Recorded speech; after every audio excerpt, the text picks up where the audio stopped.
जय हिंद दोस्तों, स्वागत है आपका अपना YouTube channel Ravi maths point पर। मैं हूं रवि और आज हम क्लास 10th के एनसीईआरटी बुक से चैप्टर अरिथमेटिक प्रोग्रेशन के एक्सरसाइज 5.1 सॉल्व करेंगे। आइए देखते हैं प्रत्येक क्वेश्चन को एक एक करके।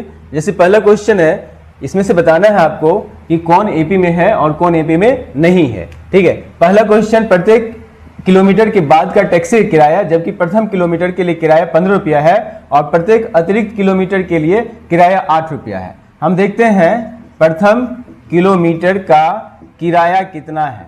ठीक है, प्रथम किलोमीटर का किराया आपको 15 रुपया है, तो इसे हम 15 रुपया लिख देंगे। उसके बाद का अतिरिक्त किलोमीटर के लिए किराया 8 रुपया है, तो दूसरे किलोमीटर का किराया जो होगा आपको, दूसरे किलोमीटर का किराया वो हो जाएगा 15 रुपया पहला किलोमीटर का, और दूसरा किलोमीटर का प्रत्येक 8 रुपया बढ़ेगा, तो यह हो जाएगा आपको 23 रुपीज़। और फिर हम तीसरे किलोमीटर का देखेंगे, तीसरे किलोमीटर का किराया क्या होगा। तो तीसरे किलोमीटर का किराया दूसरा जितना है उसमें फिर 8 रुपया प्लस हो जाएगा, अर्थात हम यह यहाँ कर सकते हैं 15 + 8 यानी कि यह हो गया आपको 31 रुपया। ठीक है, मतलब तीसरे किलोमीटर का किराया आपको 31 रुपया हो गया, क्योंकि प्रथम किलोमीटर का 15 रुपया, उसके बाद 8 रुपया और नेक्स्ट किलोमीटर का 8 रुपया बढ़ते जाएगा। और एपी में होने के लिए हम लोग पहले देखेंगे कि मेरा A1 अर्थात T1 कितना है। A1 है मेरा 15, A2 देखते हैं सेकेंड टर्म कितना है 23, और A3 हमको पता चल गया कि वो है 31। एपी में होने के लिए उसका सार व अंतर, कॉमन डिफरेंस हमेशा बराबर होना चाहिए, तो हम सबसे पहले कॉमन डिफरेंस निकालेंगे। कॉमन डिफरेंस के लिए आप इसके अंतिम पद को उसके दूसरे पद से, अंतिम दूसरे पद से घटाइए। जैसे A3 को A2 से माइनस करेंगे, तो A3 से A2 को माइनस करेंगे, हम यहाँ पाते हैं 31 में से 23 गया, तो यह हो गया आपको 8। ठीक है, और फिर हम देखते हैं यहाँ पे A2 में से A1 माइनस करेंगे, तो यहाँ पे फिर इसको इससे माइनस करते हैं, तो 23 में से 15 माइनस करते हैं तो हमें क्या प्राप्त होता है, 8 प्राप्त होता है।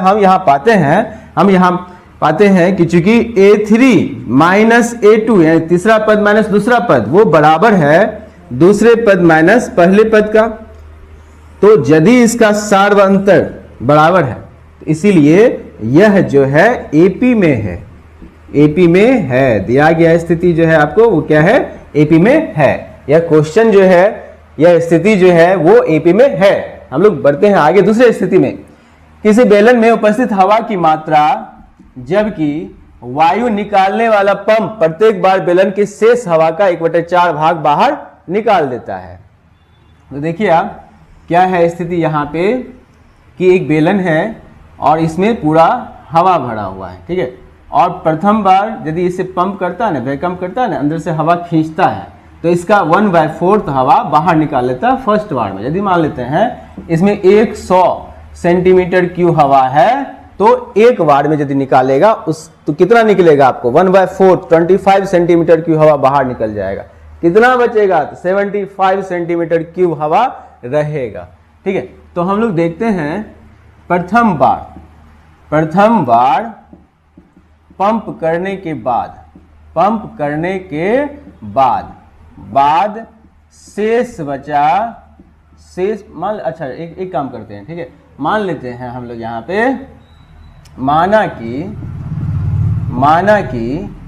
बेलन में हवा की मात्रा जो है वो x सेंटीमीटर क्यूब है, या फिर x क्यूब इकाई घन इकाई है। मान लेते हैं कि इसका x घन इकाई है, हवा की मात्रा x घन इकाई है। ठीक है, तो प्रथम बार पंप करने पर शेष बचा हवा की मात्रा, तो कितना हवा बचेगा हम यह देखते हैं। पहला बार यदि पंप करेगा तो उसके कुल आयतन का 1/4 पार्ट जो है हवा बाहर निकाल देता है। अभी है कितना इसमें हवा, x घन इकाई, और इसमें से माइनस करना है x का 1/4 पार्ट, तो यह हो जाएगा आपको x - x/4/1 ले लीजिए, इसका लघुत्तम 4, और ये हो जाएगा 4x - x, तो तब यहां प्राप्त हो जाएगा 3x/4। मतलब पहला बार पंप कर किया ना, 1/4 भाग हवा बाहर निकाल लिया, तो इसके पास 3x/4 हवा इसमें बचा हुआ है। अब देखते हैं हम लोग दूसरा बार पंप करने पर शेष बचा हवा की मात्रा। अभी बताइए इसमें है कितना हवा? अभी अब 3x/4 बचा था। अब उसमें से दूसरा बार पंप करेगा तो कितना शेष हवा बचेगा वो देखते हैं। तो 3x/4 में से 3x/4 ऑफ 1/4 पार्ट माइनस होगा। आयतन अभी इसका इतना था, 3x/4 था, इसमें से 1/4 पार्ट जो है माइनस होगा, तब बचेगा यहाँ पे 3x/4 माइनस 3x/16। इसका आप एलसीएम ले लीजिए, 16 12x माइनस 3x, आपको यहाँ आ जाएगा 9x/16। देखिए पहले इसमें हवा कितना था? x, तो हम यहाँ बोल सकते हैं कि मेरा A1 जो है वो x है। दूसरा बार इसका हवा कितना बचा, आयतन कितना बचा? तो A2 मेरा 3x/4 है, हम यह बोल सकते हैं। तीसरा बार में हवा कितना है पंप करने के बाद? A3 बराबर यह है आपके पास 9x/16। इस तरह से मेरा 3 स्थिति A1 A2 A3 प्राप्त हो गया। हम देखेंगे कि यह AP में है या नहीं है। इसके लिए हम लोग यहाँ पे A3 माइनस A2 करेंगे, अंतिम दो पद को घटाएंगे। पहले A3 माइनस A2 करके कॉमन डिफरेंस देखेंगे कि वो इक्वल है या नहीं। तो 9x/16 में से माइनस करेंगे 3x/4 को। यहाँ पे हम इसका एलसीएम तो 16 हुआ और 9x 4 12x, इस तरह से प्लस 9 है तो माइनस 3x/16 होगा। फिर यहाँ पे हम A2 माइनस A1 निकालते हैं तो यहाँ हम पाते हैं यह है 3x/4 माइनस x हो जाएगा, और यहाँ पे इसका एलसीएम लेते हैं 3x minus 4x equal to minus x/4। इस तरह से हम यहाँ देखते हैं कि यहाँ मेरा A3 माइनस A2 जो है, A3 माइनस A2 जो है वो डज नॉट इक्वल टू है A2 माइनस A1 का, इसीलिए यानी ये दोनों पद जो है वो बराबर नहीं है, कॉमन डिफरेंस इक्वल नहीं है, इसलिए यह AP में नहीं है। AP में नहीं है मतलब दिया गया जो स्थिति है यह वाला वो AP में नहीं है। ठीक है, देखते हैं सॉल्यूशन तीसरा नंबर का। तो प्रथम किलोमीटर, पहला किलोमीटर के खुदाई या खुदाई की लागत, प्रथम किलोमीटर की खुदाई की लागत हम देखते हैं। पहला किलोमीटर जो खोदेंगे तो उसमें कितना रुपया हमें लागत होगा? तो 150 रुपया प्रथम किलोमीटर का लागत है। अब उसके बाद में प्रत्येक खुदाई की लागत 50 रुपया बढ़ जाती है। तो दूसरे किलोमीटर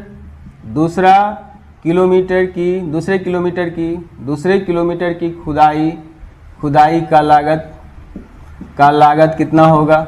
यह हो जाएगा 50 रुपया अधिक पहले से, तो यहाँ हो गया आपको 200 रुपया। ठीक है, तीसरे किलोमीटर की खुदाई की लागत देखते हैं। तो अब मेरे पास यहाँ पे तीसरे किलोमीटर की 200 रुपया में फिर 50 रुपया बढ़ जाएगा, 200 प्लस 50 यानी 250 रुपया हो जाएगा तीसरे किलोमीटर का। अब देखिए आप, मेरे पास क्या है, ये तीसरा नंबर का है इसका वाला। ठीक है, अब मेरे पास क्या है, A1 कितना है 150, A2 कितना है तो आपको 200 है, A3 क्या है 250 है। इस तरह से हम लोग यहाँ पे A3 माइनस A2 करते हैं तो हम यहाँ पाते हैं कि 250 में से 200 माइनस हुआ तो 50 हो गया, और A2 माइनस यदि A1 करेंगे तो 200 में से 150 गया तो यह भी 50 हो गया। तो यहाँ A3 माइनस A2 बराबर है A2 माइनस A1 का। तो चूँकि A3 माइनस A2 बराबर है A2 माइनस A1 का, इसलिए यह AP में है, यह स्थिति AP में होगा। ठीक है, 4 नंबर का जो क्वेश्चन है यह है कि खाते में प्रत्येक वर्ष का मिश्रधन जबकि 10,000 रुपया की राशि 8% वार्षिक की दर से चक्रवृद्धि ब्याज पर जमा की जाती है। ठीक है, तो मिश्रधन के बारे में बताना है जो प्रत्येक वर्ष जमा होता है वो AP में है या नहीं। तो मान ले, अच्छा प्रथम वर्ष का जो है, प्रथम वर्ष का के लिए मूलधन क्या है? मूलधन है आपको कितना 10,000 रुपया। ठीक है, तो पहला वर्ष जो है कितना रुपया जमा हुआ बैंक में 10,000 रुपया। तो प्रथम वर्ष का जो ब्याज है वो निकाल लेते हैं। प्रथम वर्ष का ब्याज बराबर क्या होता है, मूलधन गुना समय गुना दर बटे 100। पहला वर्ष के लिए ब्याज ये होता है। मूलधन आपके पास 10,000 गुना समय की बात करते हैं प्रथम वर्ष, तो प्रत्येक वर्ष के लिए एक मतलब प्रत्येक वर्ष के लिए निकाल रहे हैं हम लोग ब्याज, तो समय 1 वर्ष ही होगा। दर की बात करते हैं तो 8 है और बटे में 100 देते हैं। इस तरह से हम लोग देखते हैं कि प्रथम वर्ष का जो ब्याज है 800 रुपया का है। ठीक है। अच्छा, प्रथम वर्ष के अंत में कितना रुपया जमा हो जाएगा, अंत में मिश्र धन कितना हो जाएगा बैंक में, हम वो देखेंगे। बैंक में मेरा जमा हो जाएगा 10,000 रुपया तो पहले से जमा है और 800 रुपया ब्याज के रूप में जमा हो गया, तो यह हो गया आपको 10,800 रुपया बैंक में जमा। अब दूसरे वर्ष में जो ब्याज लगेगा वो इस पे 10,800। अब दूसरे वर्ष का जो ब्याज होगा, दूसरे वर्ष का ब्याज निकलेगा मूलधन गुना 10,800 गुना समय गुना दर बटे 100। इस तरह से हमें प्राप्त होगा 864 रुपया। ठीक है, ये दूसरे वर्ष का ब्याज होगा। अब मेरे बैंक में कितना जमा था 10,800, उस पर ब्याज कितना लगा 864 रुपया। तो दूसरे वर्ष के अंत में मिश्रधन कितना हो जाएगा, तो मिश्रधन हो जाएगा आपको पहले से 10,800 रुपया जमा है और इसमें 864 रुपया का ब्याज जुटेगा। यह हो जाएगा 64 16 11 यानी 11,664 रुपया जमा होगा। ठीक है, 664 11,664। तो अब हम लोग देखते हैं पहला जो बैंक में जमा राशि है वो 10,000 रुपया A1 हो गया। दूसरा A2 बराबर हम देखते हैं तो यहाँ पाते हैं 10,800 रुपया है, 10,800। और फिर तीसरे बार जो जमा हुआ है बैंक में वो हुआ है कुल राशि 11,664। ये प्रत्येक वर्ष का मिश्रधन है, प्रथम वर्ष, दूसरा वर्ष और तीसरे वर्ष का मिश्रधन है ये। तो अब हम देखते हैं यह AP में है या नहीं। तो इसके लिए हम लोग A3 माइनस A2 करेंगे तो यहाँ पाते हैं 11,664 माइनस 10,800 को माइनस करेंगे 64,864 रुपया हो गया आपको यहाँ पे कॉमन डिफरेंस। फिर A2 माइनस A1 करते हैं 10,800 माइनस 10,000, तो हम यहाँ पाते हैं कि यह जो है कितना का है 800 रुपया का है। तो हम यहाँ पाते हैं कि ये जो है दोनों बराबर नहीं है। तो A3 minus A2 does not equal to A2 minus A1, इसीलिए यह AP में नहीं है। ठीक है, तो नहीं है, AP में नहीं है। चक्रवृद्धि ब्याज जो होता है वो AP में नहीं होता है, लेकिन साधारण ब्याज जो है वो AP में होता है। एक के नेक्स्ट क्वेश्चन को मैंने बोर्ड पे लिखा हुआ है। अब प्रत्येक क्वेश्चन को हम लोग ध्यान से देखते हैं। दी हुई AP के प्रथम 4 पद लिखिए, जबकि प्रथम पद A और सारवंतर D दिया हुआ आपको। ठीक है, तो यदि आपको प्रथम पद और सारवंतर पता है तो आप प्रथम 4 पद निकाल सकते हैं। कैसे? तो प्रथम पद जो होता है वो उसका A ही होता है और A आपका कितना दिया हुआ 10। ठीक है, दूसरे पद की जहां तक बात करते हैं, दूसरा पद का को हम लोग A2 के द्वारा सूचित करते हैं और इसका फॉर्मूला होता है A प्लस D। ठीक है, A का मान जहां तक हम देखते हैं 10 है और D का मान भी हमें 10 दिया हुआ है, तो 10 कितना हो गया 20। अब हम बात करते हैं तीसरे पद की। तीसरे पद को हम लोग A3 के द्वारा सूचित करते हैं और यह होता है A प्लस 2D और यहाँ पे A का मान 10 है, 2 गुना D का मान देखते हैं 10 है। इस तरह से 10 प्लस 20 यानी यह हो गया 30। और चौथे पद की बात करते हैं तो चौथा पद का फॉर्मूला होता है, इसे हम लोग सूचित करते हैं A4 के द्वारा या T4 के द्वारा और इसका फॉर्मूला होता है A प्लस 3D। ठीक है, तो अब यदि हम लोग A प्लस 3D निकालें, A का मान कितना 10 और 3 गुना D का मान भी 10, 10 प्लस 30 कितना हो गया आपको 40। इस तरह से प्रथम 4 पद इस AP के, प्रथम 4 पद हम इस AP के लिख सकते हैं। कौन कौन? देखिए, पहला पद को आप क्या बोलिएगा 10, दूसरे पद को 20, फिर 30 और 40। इस तरह से ये इसका आंसर होगा। फिर नेक्स्ट देखते हैं हम लोग सेकेंड नंबर। तो यहाँ A बराबर -2 और D बराबर 0 दिया हुआ है। ठीक है, तो प्रथम पद की जहाँ तक बात करते हैं तो वो A होता है, A जो है वो कितना है -2 और दूसरा पद जो होता है वो A2 यानी A प्लस D होता है, -2 प्लस 0 -2 हो जाएगा। तीसरे पद की बात करते हैं, तीसरे पद और यह होता है A3 और इसका formula A plus 2D। A का मान -2 प्लस 2 गुना D की बात करते हैं तो 0, तो -2 प्लस 0 को किसी भी संख्या से गुना करेंगे तो 0 ही आएगा। इस तरह से हम देखते हैं यहाँ पे -2 होगा। चौथे पद की बात करते हैं, चौथे पद यह जो है फॉर्मूला होगा a + 3d, और a की बात करते हैं तो -2 है और 3 गुना d के मान 0 है, तो -2 ही होगा। ये 0 से गुना करेंगे 3 को 0 ही होगा, 0 में जोड़ेंगे -2 को तो -2 ही आएगा। इस तरह से प्रथम 4 पद हमें प्राप्त होंगे, -2 -2 -2 -2, 4 बार -2 ही आएगा। इस तरह से नेक्स्ट क्वेश्चन देखते हैं हम लोग। थर्ड नंबर का मान 4 दिया हुआ है और d का मान -3 दिया हुआ है, ठीक है। तो प्रथम पद की जहां तक बात करते हैं, प्रथम पद a होता है और यहाँ पे a बराबर 4 दिया है। दूसरा पद जो है वो a2 के द्वारा सूचित किया जाता है और इसका फॉर्मूला होता है a + d, a का मान 4 प्लस d का मान -3। इस तरह से देखते हैं 4 - 3 कितना आ गया आपको, 1 आ गया। अब यदि हम तीसरे पद की बात करते हैं, तीसरे पद तो ये होता है a3 के द्वारा इसे सूचित करते हैं, इसका फॉर्मूला a + 2d होता है, ठीक है।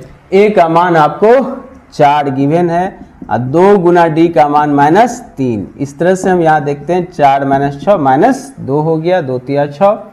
यहाँ पे आपको चौथे पद निकालना है। चौथे पद का को हम लोग a4 के द्वारा सूचित करते हैं और इसका फॉर्मूला होता है a + 3d, और a का मान कितना है आपको 4, 3 गुना d का मान -3 गिवन है। इस तरह से हम 4 3 × 9 -5, अतः इसके प्रथम 4 पद हम लिख सकते हैं। कौन कौन बताइए आप, क्या लिखिएगा।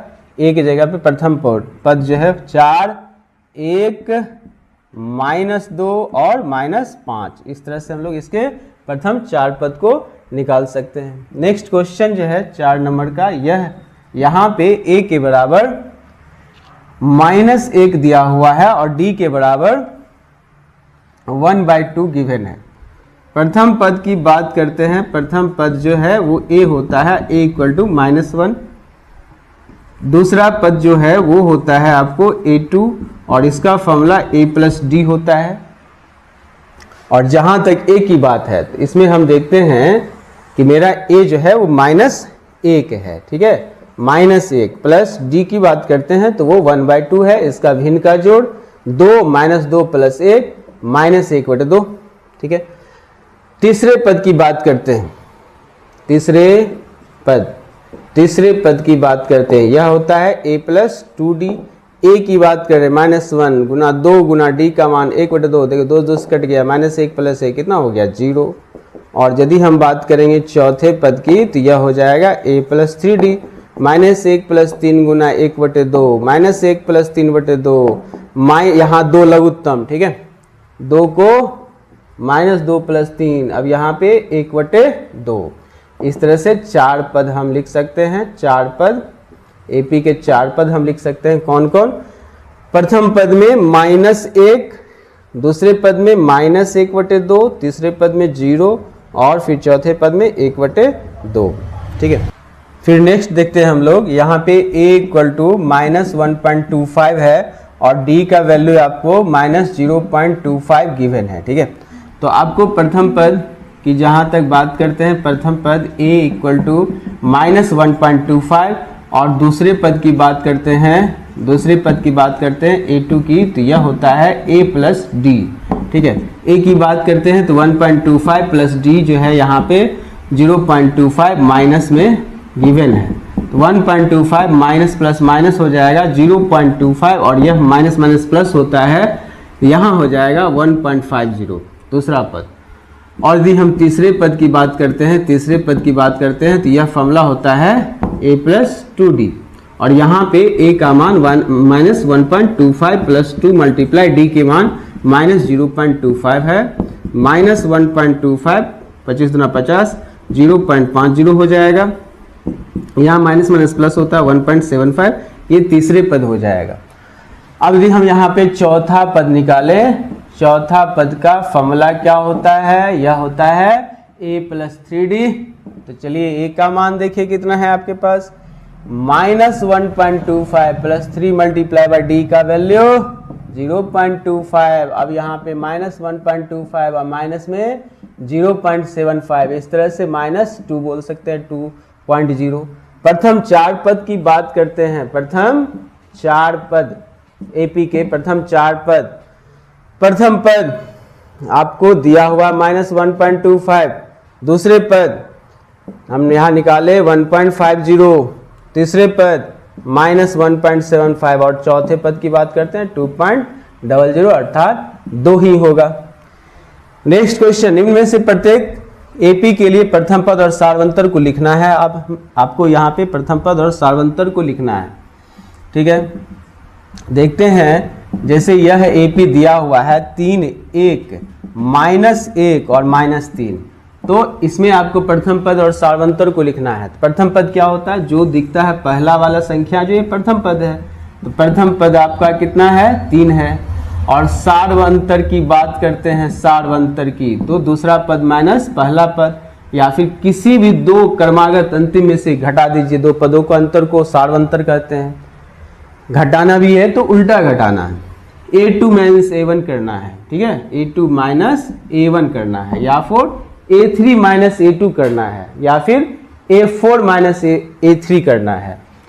यहाँ पे a2 माइनस a1 करेंगे तो 1 माइनस 3 इक्वल टू -2 हो गया, प्रथम पद और सार्वंतर निकल गया। इसी तरह से इसका सेकेंड नंबर देखते हैं, तो प्रथम पद a की बात करेंगे तो a तो यहाँ तो गिवन है -5, और यदि कॉमन डिफरेंस d निकालेंगे सार्वंतर, तो यह फॉर्मूला होता है a2 माइनस a1। और यहाँ देखते हैं a2 की बात करते हैं तो -1 है, ठीक है, और a1 की बात करते हैं तो कितना है, माइनस में 5 है, तो ये हो जाएगा -1 + 5 इक्वल टू 4।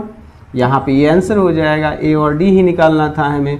और यदि हम यहाँ पे तीसरे नंबर की बात करते हैं तो यहाँ होगा प्रथम पद a इक्वल टू 1/3 हो गया, और कॉमन डिफरेंस d की जहाँ तक बात कर रहा है, दूसरा पद माइनस पहला पद, यानी 5/3 में से कितना माइनस होगा, 1/3 लघुत्तम, यानी हर समान है। और यहाँ पे ये हो जाएगा आपको 5 - 1 अर्थात 4/3। इस तरह से d और प्रथम पद निकल गया। इसी तरह से हम लोग 4 नंबर भी बना सकते हैं। वो क्वेश्चन है, प्रथम पद a बराबर कितना हो जाएगा, 0.6 हो जाएगा। सार्वंतर कॉमन डिफरेंस दूसरा पद माइनस पहला पद, 1.7 को माइनस कर देंगे 0.6 से, यह हो जाएगा 1.1। इस तरह से ये इसका आंसर होगा। नेक्स्ट क्वेश्चन, कौन कौन एपी में है। यदि कोई एपी में है तो इसका सार्वंतर ज्ञात कीजिए और इसके 3 और पद को लिखिए। हमको सबसे पहले देखना है कि यह एपी में है या नहीं। यदि वो एपी में है तब उसके सार्वंतर ज्ञात करना है और इसके 3 और पद को लिखना है, ठीक है। तो जैसे यहाँ पे पहला नंबर का क्वेश्चन को हम बनाएंगे, प्रथम पद a1 इक्वल टू 2 लिख देंगे, a2 इक्वल टू 4 लिख देंगे, अब देखिए a3 इक्वल टू 8 और a4 इक्वल टू 16 लिख देंगे, ठीक है। a1, a2, a3, a4 4 पद तक दिया है। उल्टा माइनस करेंगे हम लोग, a4 माइनस a3, देखते हैं यहाँ 16 में से 8 गया तो कितना आया, 8, ठीक है। फिर यहाँ पे a3 माइनस a2 करते हैं तो यहाँ पाते हैं 8 माइनस 4 इक्वल टू कितना हो गया, 4। फिर यहाँ a2 माइनस a1 करते हैं, 4 माइनस 2 इक्वल टू हो गया 2। हम यहाँ पाते हैं कि यहाँ पे कॉमन डिफरेंस इक्वल नहीं है, दो पदों का अंतर समान नहीं है, दो क्रमागत पदों का अंतर की बात करते हैं। 4 minus a3 does not equal to a3 minus a2, यह इक्वल नहीं है a2 माइनस a1 का, इसलिए यह AP में नहीं है। चलिए, अब AP में नहीं है तो बात खत्म, इसे हम आगे नहीं बढ़ाएंगे, यही छोड़ देंगे। नेक्स्ट क्वेश्चन सेकंड देखते हैं हम लोग। तो यहाँ पे a1 के जगह पे 2, a2 के जगह पे 5/2 लिखेंगे, a3 के स्थान पे 3 और a4 के स्थान पे 7/2 लिखेंगे। अब यहाँ पे a4 माइनस a3 करेंगे तो 7/2 में से 3 घटाएंगे तो यहाँ पे लघुत्तम 2, 7 माइनस 6, यह आ गया हमें 1/2। फिर हम क्या किए, a4 माइनस a3 किए हैं, अब क्या करेंगे, a3 माइनस a2 करेंगे, ठीक है।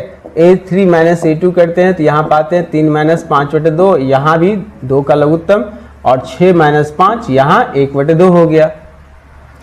अब फिर इस a2 को a1 से माइनस करेंगे तो a2 माइनस a1 करते हैं तो 5/2 में से माइनस होगा 2, और यहाँ भी एलसीएम जो है लघुत्तम 2 आया, 5 माइनस 4 1/2। हम यहाँ क्या पा रहे हैं, यहाँ क्या प्राप्त हो रहा है कि 1/2 1/2 1/2 इक्वल है, अर्थात A4 minus A3 equal A3 minus A2 equal A2 minus A1, यानी कि यहाँ पे सार्वंतर समान है, इसीलिए यह AP में है।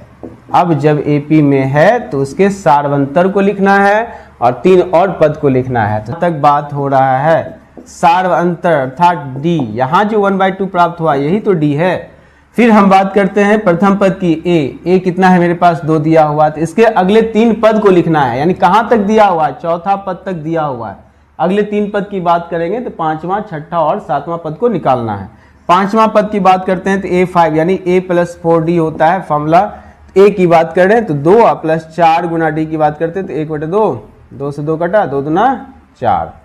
फिर यदि हम A6 की बात करते हैं तो यह होता है A + 5D। A की बात करते हैं 2 + 5 गुना 1/2, तो यह कितना हो गया आपको ध्यान से देखिए 2 + 5/2 और इसके लघुत्तम लेंगे 2 दूना 4, 5 9/2। और अब हम 7वें पद को ज्ञात करेंगे तो यह फॉर्मूला होता है A + 6D।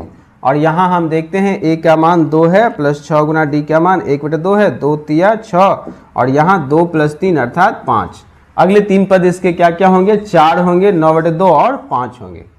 नेक्स्ट क्वेश्चन देखते हैं हम लोग 3rd नंबर का। यहाँ पे प्रथम पद की बात करते हैं यानी A1 ये है 1.22। A2 की बात करते हैं यहाँ पे 3.2।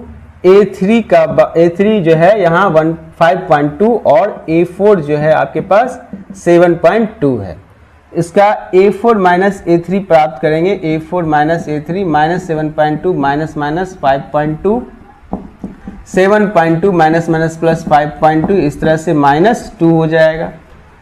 अब यहाँ पे A3 माइनस A2 प्राप्त करते हैं तो यह प्राप्त होगा -5.2 माइनस 3.2, यहाँ पे -5.2 माइनस प्लस 3.2 और यह हो जाएगा आपको यहाँ भी -2।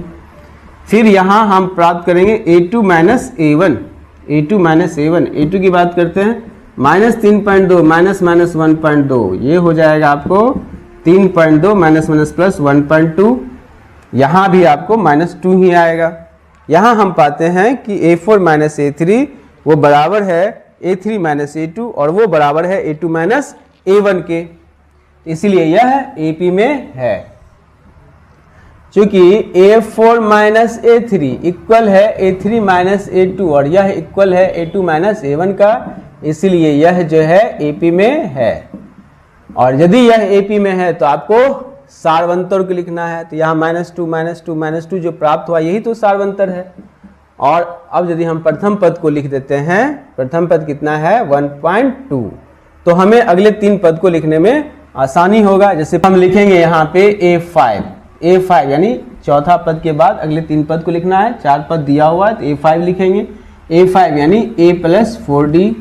A की बात करते हैं, A यहाँ पे कितना है -1.2 प्लस 4 इंटू D की बात करते हैं -2, इस तरह से -1.2 माइनस में 8 माइनस प्लस -9.2। और अब हम निकालेंगे A6, ये हो जाएगा A + 5D। A का मान -1.2 प्लस 5 इंटू D का मान -2, -1.2 प्लस में प्लस माइनस -10 7.2, ठीक है। फिर A7 निकालते हैं, यहाँ पे हो जाएगा A + 6D formula 1.2 plus 6 multiply -2 -1.2 -12, इस तरह से -13.2। प्रथम फिर यदि अगले 3 पद की बात करते हैं, अगले 3 पद की बात करते हैं तो वो हो जाएगा 9.2 माइनस में 11.2 माइनस में 13.2, यह इसका आंसर होगा। नेक्स्ट देखते हैं हम लोग क्वेश्चन, यहाँ पे चौथा नंबर का यह है आपको -10 -6 -2 और 2, ठीक है। आपको देखना है कि ये AP में है या नहीं।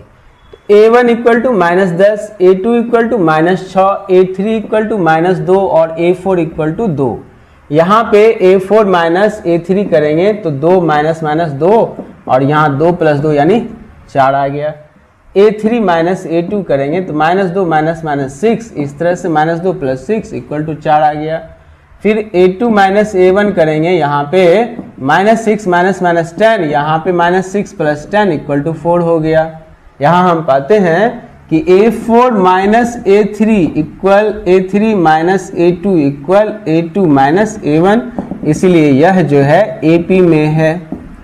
और यदि यह AP में है तो इसके अगले 3 पद को निकालना है, साथ ही सार्व अंतर को पहले लिखना है। तो सार्व अंतर जो होगा D वो कितना है, 4 है। ठीक है, 4 है सार्व अंतर। अगले 3 पद को नेक्स्ट थर्ड टर्म को लिखना है, तो कहाँ शुरुआत करेंगे, तो ये 4 पद तक दिया हुआ है तो A5 लिखेंगे और फॉर्मूला A + 4D हो जाएगा।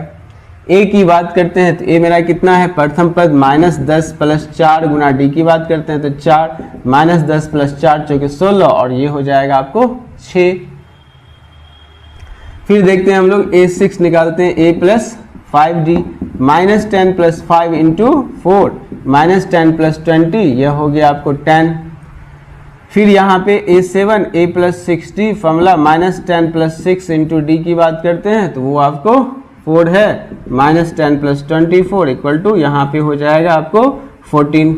इस तरह से अगले 3 पद इसके भी प्राप्त हो गए। अगले 3 पद हम बोलेंगे यहाँ पे 6, 10 और 14। यहाँ पे जो 5 नंबर क्वेश्चन है, आपको A1 = 3 है। A2 की बात करते हैं तो यह आपको 3 + √2 है।